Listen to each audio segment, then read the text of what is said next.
We're going to get started right away, and so I'm going to introduce our first paper by Danel Kahn about the garrison at Elephantine. Professor Danel Kahn from the Department of History of Israel and Biblical Studies is a scholar of the ancient Near East, specializing in the political, military, and cultural history of Egypt and the Levant during the Late Bronze Age and Iron Age. His research focuses on Egypt's interactions with neighboring powers and societies, including Assyria, Judah, Philistia, and Nubia. He is known for his work on Egyptian historical inscriptions, imperial ideology, and the reconstruction of history and chronology. Combining textual, archaeological, and comparative evidence, his studies illuminate the dynamics of empire, borderlands, and cross-cultural contact in the Eastern Mediterranean and Near Eastern worlds. Thank you. Thank you to the organizers who invited me. Thank you to everybody who came. And let's start. The Jewish community of Elephantine has long been interpreted as a military colony or a border garrison, established to secure Egypt's southern frontier. This model, formulated already in early scholarship and repeatedly reaffirmed, has become a near axiomatic premise in discussions of the Elephantine papyri. References to a fortress, to terms such as Chayla and Degel, and the island's strategic location near the First Cataract, have routinely been taken as sufficient to classify the community as a mercenary settlement. Yet, this interpretation rests largely on inherited assumptions rather than a comprehensive reassessment of the evidence.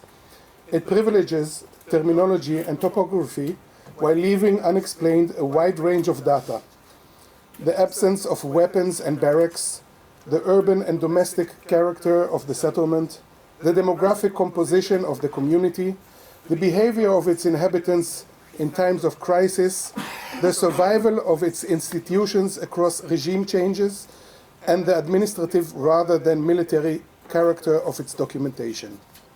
This study argues that the garrison model is not merely unproven, but increasingly difficult to sustain.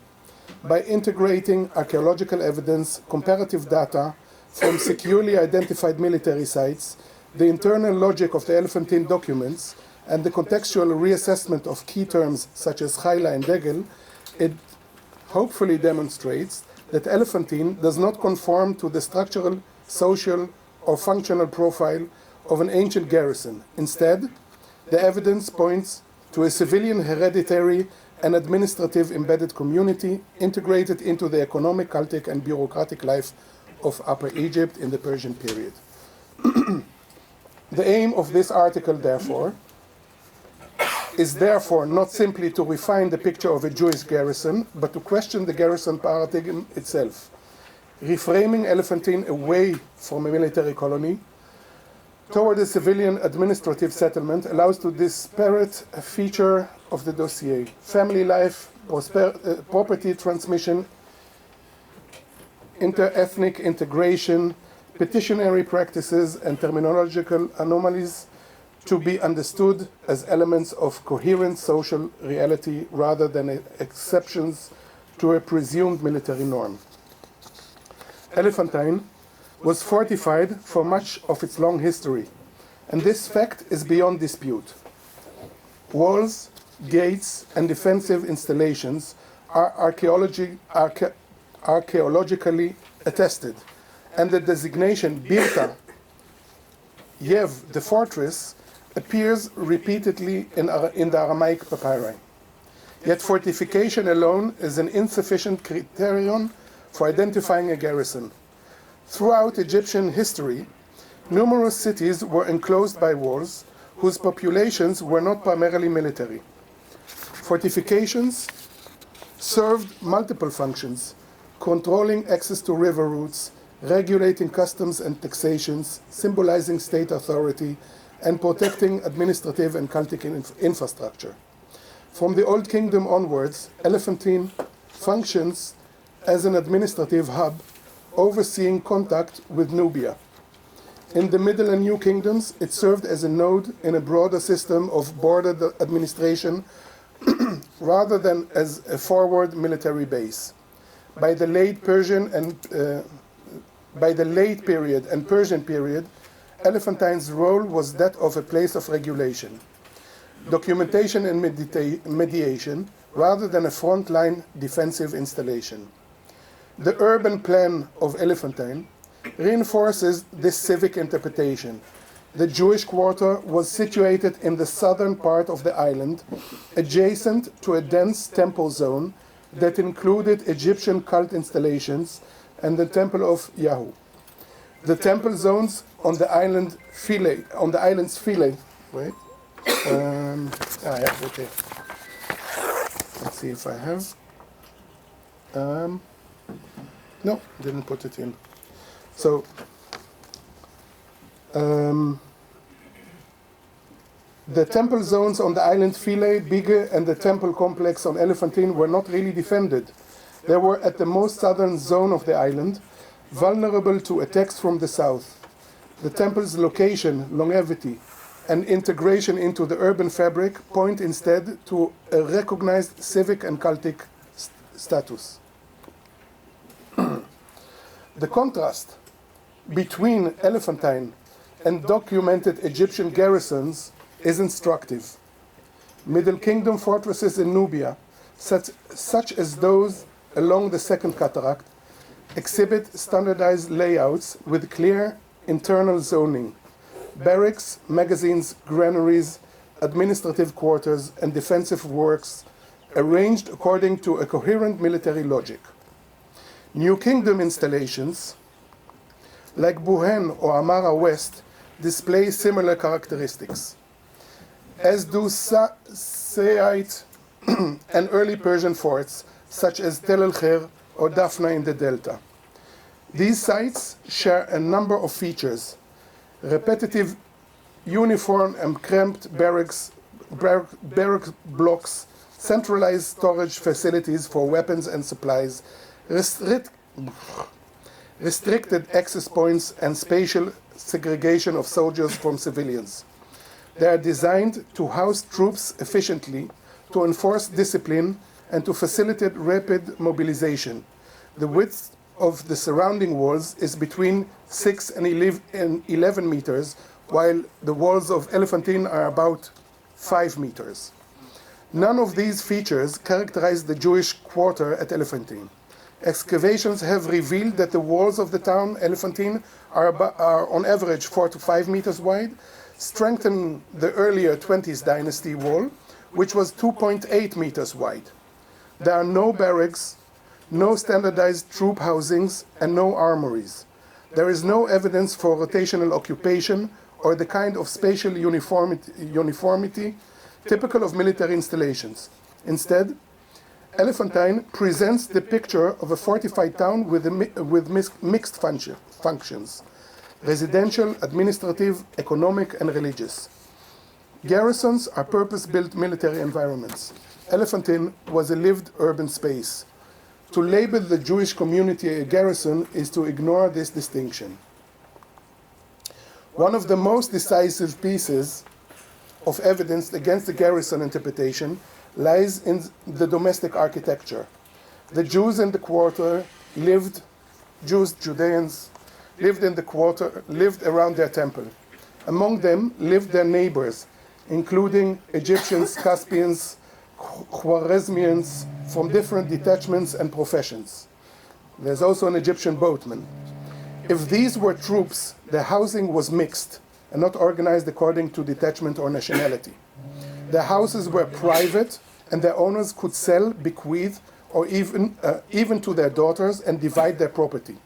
Furthermore, the houses belonged to the type commonly referred to as urban domestic tower houses, a form widely attested in Egyptian cities from the Third Intermediate period onwards. So these are high houses for families.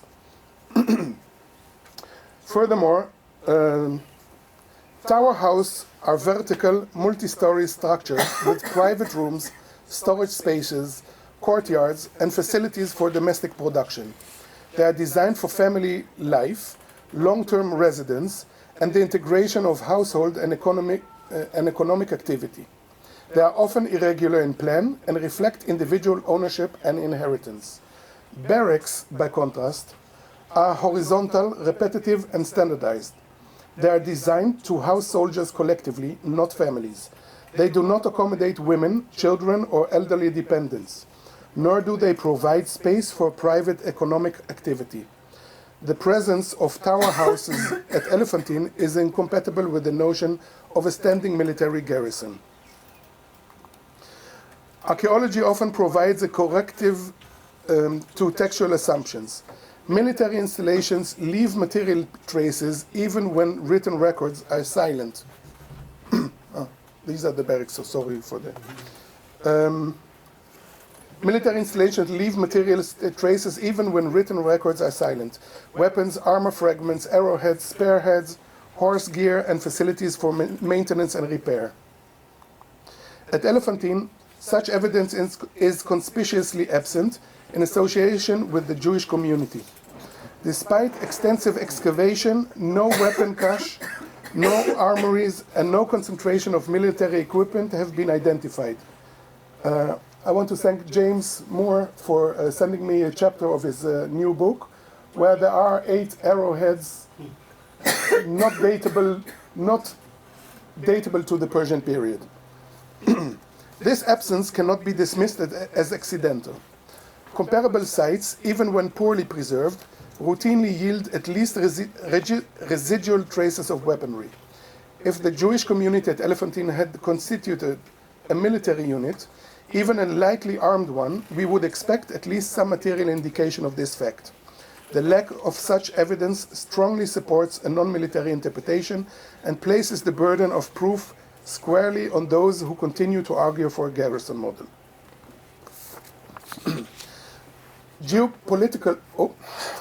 What's happening? Yeah. Geopolitical context further undermines the garrison model. Elephantine was regarded as a border zone garrison. However, Philae, the southern island of the First Cataract, 12 kilometers to the south of Elephantine, shows no archaeological or textual evidence for fortifications in any pre-Roman period. From the Pharaonic through the Persian area, the island functions exclusively as a cultic and symbolic space. Military architecture appears only much later and cannot be retrojected. Thus, if Elephantine was intended to halt the movement of Kushite hostile forces, the entire region to the south of Elephantine, including its rich temples, would have been left without protection. Furthermore, in the Persian period, Egypt's southern border did not lie at Elephantine. By the late Said and Persian periods, the frontier had shifted south to Dorginarti near the Second Cataract. The Persian control over parts of Kush is well attested archaeologically and historically in the Book of Esther and in Egyptian, that is Demotic, classical, and Persian texts and reliefs. Border defense were concentrated far beyond Elephantine. If the Jewish community had been stationed for frontier defense, it would have been strategically misplaced by several hundred kilometers. Elephantine thus functions as an internal administrative center, not a frontline military outpost. Its fortifications serve to regulate and control movement on the Nile and protect civic infrastructure, not to house a standing army. A comparative perspective reinforces this conclusion. Site Egypt employed Greek and Carian mercenaries extensively, and their military role is explicitly documented through inscriptions, material culture, and literary sources. Yet in the Persian period, these groups disappear as identifiable military units. They leave no military inscription, no unit designation, and no garrison architecture. The Jewish community at Elephantine persists across regimes. It survives Assyrian, if they came at that time, Egyptian, Persian, and post-Persian transitions. Such continuity is characteristic of civilian communities, not mercenary units, which are typically disbanded, relocated, or dissolved when political conditions change. Furthermore, the social organization of the Jewish Chayla at Elephantine resembles the Shushano class in Babylonia, who were horse experts and horse trainers, which became dependent workers in the Persian government. And yesterday people talked here about the Khatru in Babylonia. The interpretation of the Jewish community at Elephantine as a military garrison has rested most heavily on terminology than on documentary substance. Two terms in particular, Chayla and Degel, have repeatedly been pressed into military service by modern interpreters. Yet, when these terms are examined in context and when the Elephantine corpus is compared with documentation from Egyptian garrisons, the military reading proves untenable. The strongest refutation of the garrison model emerges not from semantics alone, but from comparative documentation. When we examine written records from actual Egyptian garrison, the contrast with Elephantine is unmistakable. At Middle Kingdom fortresses along the Second Cataract, such as Semna, Oronarti, and Mirgisa, we possess ostraka and inscriptions recording patrols, troop movements, guard duties, border violations, provisioning of soldiers, and explicitly coercive orders. These documents leave no doubt about the military character of the installations they derive from. Soldiers are named as such. Duties are specified. The language of surveillance and force is explicit. New Kingdom garrisons in Nubia and the Levant yield similar material. Administrative ostraka and letters document rations issued to soldiers, correspondence between officers, logistical instructions, weapons handling, and disciplinary matters. Military titles are named, hierarchies are visible, and the daily realities of garrison lives are recorded in writing. Even in the late period and Persian periods and Persian administration, where documentation becomes more bureaucratic in tone, genuine frontier installation continue to produce recognizable military records. At such sites as Dorginarti in Nubia, the actual southern front of Egypt in the Persian period, we encounter texts concerned with security, movement of personnel, guarding of borders, and the administration of soldiers. The language may be administrative, but the function is unmistakably military. Against this backdrop, the Elephantine papyri are striking not for what they say, but for what they don't say. Approximately 180 Aramaic documents, papyri and ostraka, have been recovered from Elephantine, making it the largest corpus of Aramaic texts from Achaemenid Egypt. They contain no duty rosters, no guard schedules, no weapon inventories, no troop lists, no correspondence between military officials, no instructions concerning patrol of defense, and you get the point. The only letter concerning military issues was sent from an Aramean from Sienne on a mission in Memphis to his family back home. This silence is not trivial, nor can it be dismissed as an accident of preservation. In context where soldiers from the core population, military documents appears inevitably alongside civilian records. Its total absence at Elephantine is therefore meaningful. It indicates not a poorly documented garrison, but a community whose primary functions was not military. The Aramaic term chayla is often translated automatically as army or troops. Yet in the Elephantine corpus, its usage is limited and does not consistently denote a military unit. The term appears only rarely. Nafaina, the Rab Chayla of Sienne, is said to have come to Elephantine to destroy the temple, and another letter refers vaguely to unrest in Thebes and the possible destruction of the Chayla there. A further letter from Arsham concerns obedience to authority but does not define chayla in military terms. Significantly, the first reference to chayla Yehudaya appears in the so-called Passover letter dated to 419, which contains no military content. The same applies to a late 5th century letter concerning a legal dispute in Thebes addressed to officials and the chayla. The persons involved are mostly Egyptian and the context is administrative, not martial. The events of 410 BCE are particularly revealing. In the famous letter, the community complains that during the Egyptian rebellion, a wall was built blocking the chayla's access to a well inside the fortress. Yet neither this letter nor the subsequent destruction of the Yahu temple suggests any military response by the alleged mercenaries in the garrison. On the contrary, the Persian commander Vidranga sided against the community. The Jews consistently present themselves in petitions as all the Jews, the citizens of Elephantine, Ba'alei Yev, not as soldiers, a garrison that neither suppresses revolt, nor secures water supplies, nor defends its own sanctuary, and is abandoned by its commander, is difficult to conceptualize as a functional military unit.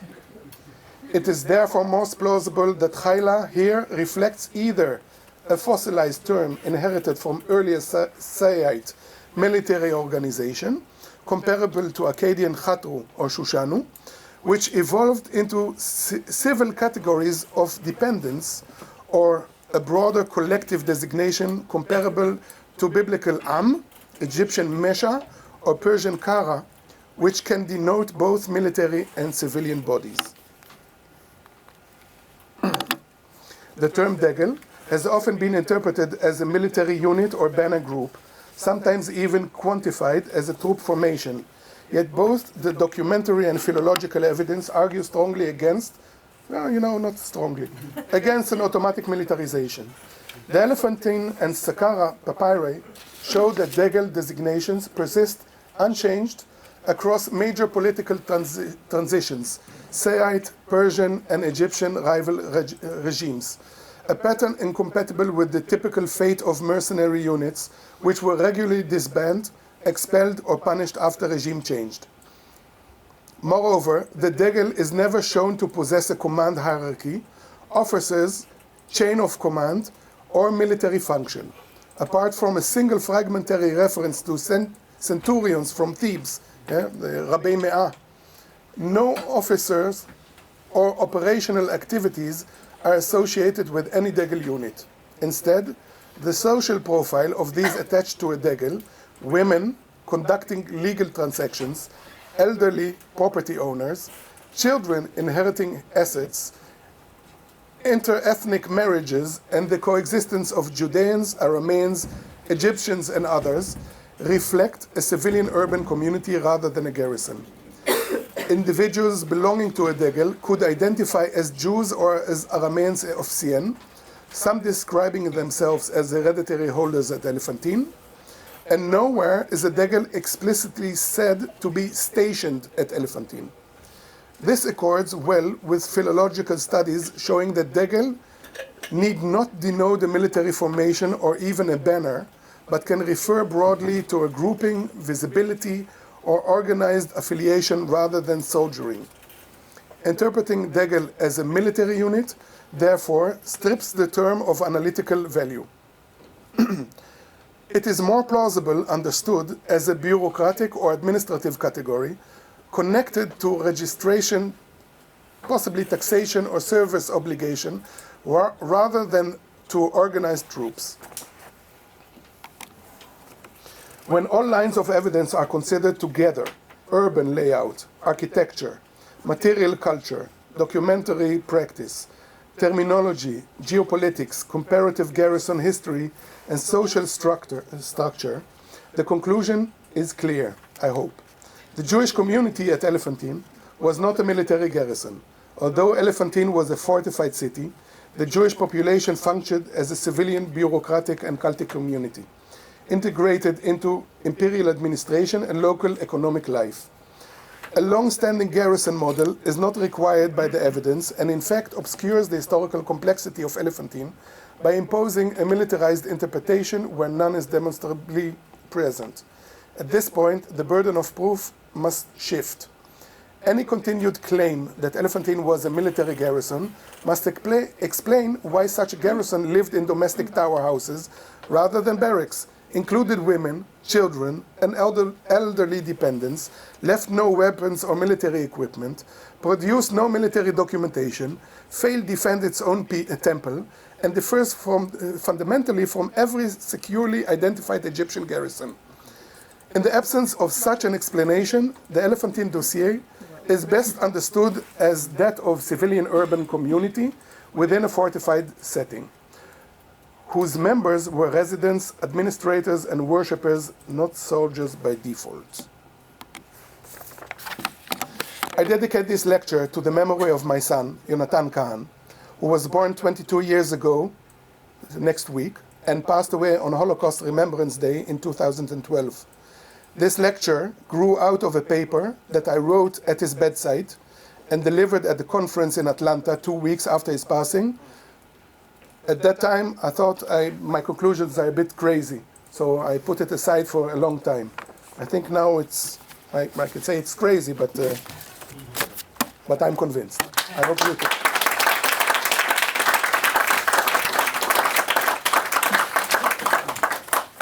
Thank you so much, Danel. We are behind schedule, but Really? if there, we're good. Tova says we're good. We're good. So questions. We have to pass the microphone around. So yeah. Okay, so Danel, thank you for all that. Both of you have convinced us that Elephantine was not a military garrison during the 5th century, during the 5th century and the 4th century until whenever it lasted. But Probably what 2 about years the into. origins? In other words, is it possible that it was originally a garrison that then just the people stayed on, got married, had children, turned into a civilian, into a civilian community? Well, it depends who you ask. If you ask James, he What would do you say think about its origin? no. If you ask James, he would say that they came in the Persian period, right? Like you said yesterday. If you ask me, I published a paper about it, saying when I think they came. I think they came as soldiers, and like other people, like the Shushanu, they did not remain soldiers. That's my opinion. Okay. We can disagree.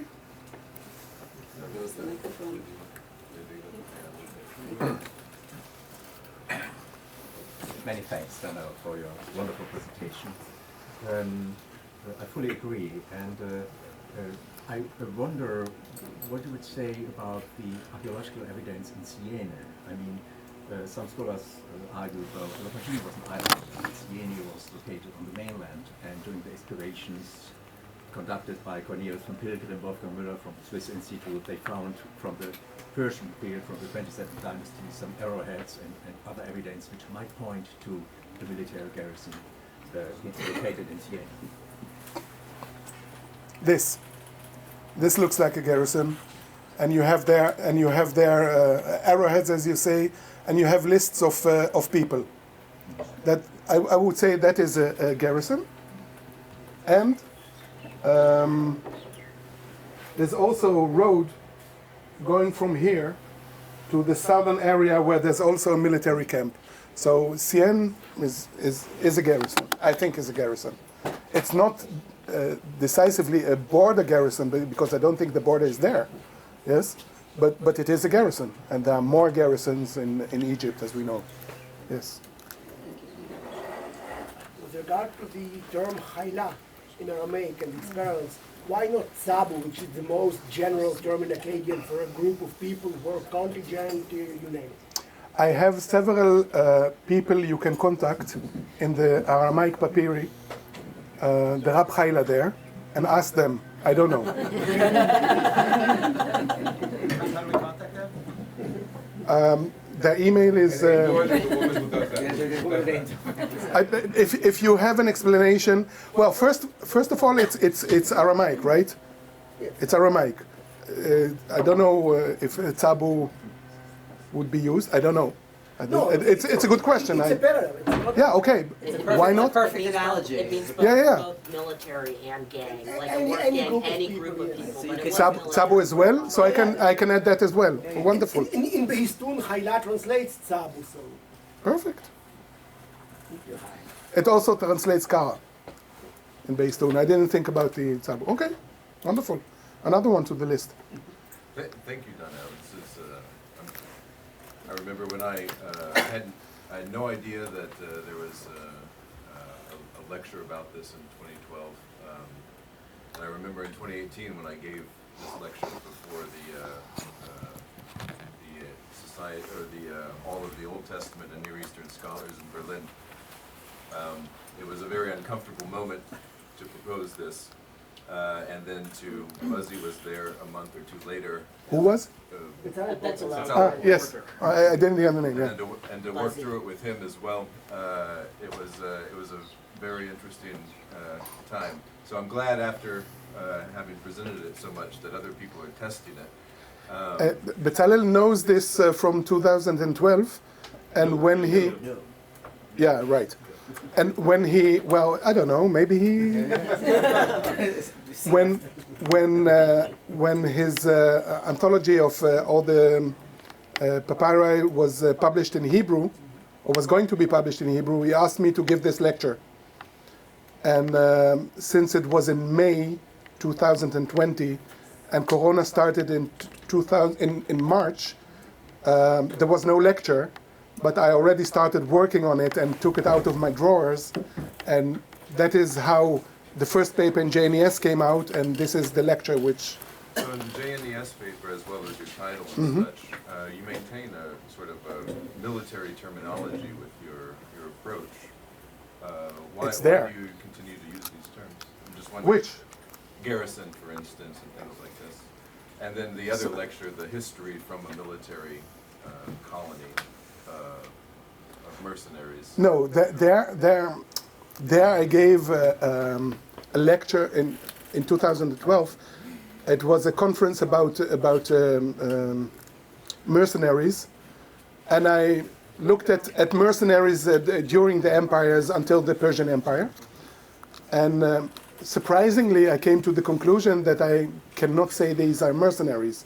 So I gave the lecture there, and Jacob Wright, who invited me, stood there and was, what?